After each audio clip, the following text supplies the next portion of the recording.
খারাপ করেছি, তোমাকে ঘর থেকে বের করে দিয়েছি, তোমার বিরুদ্ধে মিথ্যে বলেছি, আর তুমি আমাকে বাঁচালে কেন? আমি তো তোমার শত্রু, আমি তো তোমাকে ধ্বংস করতে চেয়েছিলাম। কমলা, থাক এসব কথা, তুমি এখন দুর্বল, বিশ্রাম নাও। আমি তোমাকে বাঁচিয়েছি কারণ তুমি আমার পরিবারের মানুষ, তুমি আমার ছোট বোনের মতো। তুমি আমার সাথে যাই করো, আমি তো তোমাকে মরতে দিতে পারি না। আমি তোমার সংসার উজাড় করেছি, আর তুমি তুমি সেই আমাকেই জল থেকে তুলে আনলে। আমি তোমার চেয়ে অনেক ধনী ছিলাম, কিন্তু আজ বুঝছি আসল সম্পদ তোমার কাছে আছে, আমার কাছে নেই। তুমি যা করেছো তার শাস্তি ওপরওয়ালা দিয়েছেন। তোমার বাড়ি ডুবে গেছে, তোমার সব ধনসম্পদ জলে গেছে।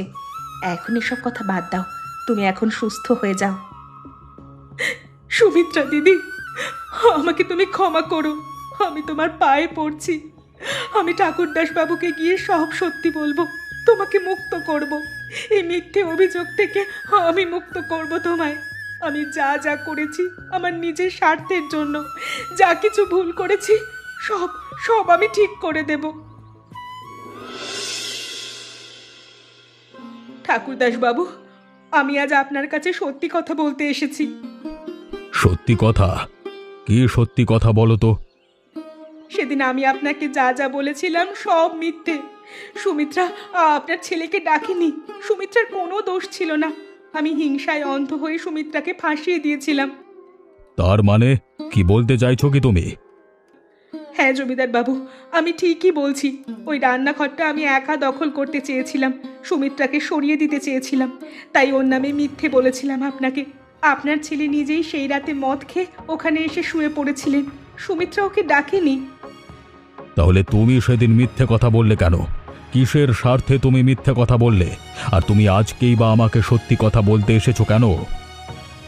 আমি মহাপাপ করেছি বাবু, সুমিত্রা দিদির সংসার ভেঙেছি, কিন্তু সেই সুমিত্রা দিদি বন্যার জলে আমাকে ডুবে যাওয়া থেকে বাঁচিয়েছে। আমি যার ক্ষতি করেছি সেই আমাকে প্রাণ দিয়ে বাঁচিয়েছে। আমি আমার অপরাধ স্বীকার করছি, আমাকে যে শাস্তি দেবেন দিন, আমি মাথা পেতে নেব। তুমি মিথ্যে বলেছিলে। আমি একটি নির্দোষ পরিবারকে ঘর থেকে তাড়িয়ে দিয়েছি তোমার মিথ্যের উপর ভরসা করে। আমিও দোষী, তুমিও দোষী। আমাকে নিজের ভুল শোধরাতে হবে। তুমি যাও, আমি নিজে গিয়ে রামপ্রসাদের পরিবারকে ফিরিয়ে আনবো।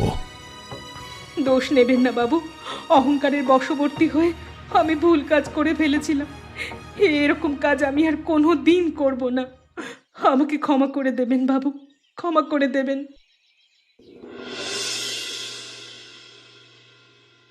জমিদার বাবু, আমরা কি দোষ করেছি জানি না, কিন্তু আপনি যেমন বলেছিলেন আমরা গ্রামে আর প্রবেশ করিনি কোনোদিন, আমরা নিজেদের মতোই আছি। রামপ্রসাদ, সুমিত্রা মা, আমি তোমাদের কাছে ক্ষমা চাইতে এসেছি। আমি একটি মিথ্যে কথায় বিশ্বাস করে তোমাদের গ্রাম থেকে বের করে দিয়েছিলাম। আপনি কি বলছেন বাবু? আপনি আমাদের থেকে অনেক উচ্চ বংশীয়, আপনি শুধু শুধু আমাদের কাছে ক্ষমা চাইবেন না? না না না না না না, শুধু শুধু না। আমার ছেলে বিক্রম কুলাঙ্গার ছিল, সেটা আমি স্বীকার করছি সবার সামনে। সে মদ খেয়ে নিজেই ওখানে গিয়ে শুয়ে পড়েছিল। তার মৃত্যুতে তোমাদের কোনো দোষ নেই। আমি আমার ভুলের প্রায়শ্চিত্ত করতে চাই। আমি তোমাদের কিছু জিনিস দিতে চাই। বাবু, আমাদের কোনো কিছুর প্রয়োজন নেই, আমরা এই বেশ ভালো আছি। শুধু গ্রামবাসীর সামনে আমাদের দোষ যে নেই এটা স্বীকার করলেন, এটাই অনেক। শোনো, আমার উত্তরাধিকার কেউ নেই। আমার জমিদারির একটা অংশ, 10 বিঘে জমি আমি তোমাদের নামে লিখে দিচ্ছি। তোমরা নতুন করে বাড়ি বানাও, নতুন করে সংসার শুরু করো।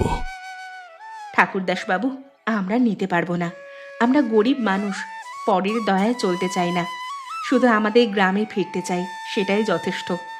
আমার ঘর বাড়ি ডুবে গেছে, নতুন করে গড়ে নেব নিজেদের পরিশ্রমে। তুমি না বললে আমি শুনবো না।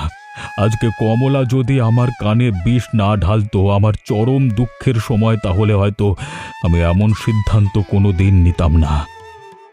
আর কমলাকে আমি ক্ষমা করে দিয়েছি, ও আমার পরিবারেরই মানুষ। একা একা কেউ বাঁচতে পারে না, পরিবার থাকলেই মানুষ বাঁচে। আজকে বন্যার জলে সেই রান্নাঘর ভেসে গিয়েছে, অতএব যে জিনিস নিয়ে ঝগড়া ছিল সেটা আর হবে না। জমিটা রাখো মা, আমার ছেলে নেই, কাকে দেব? তোমরাই আমার সন্তান। আমি সমস্ত কিছু ছেড়ে দিয়ে সন্ন্যাসী হয়ে যাব। এই জীবনে দুঃখ কষ্ট ছাড়া আর কিচ্ছু পাবো না। বাকি জীবনটা একাই থাকবো সন্ন্যাসী হয়ে।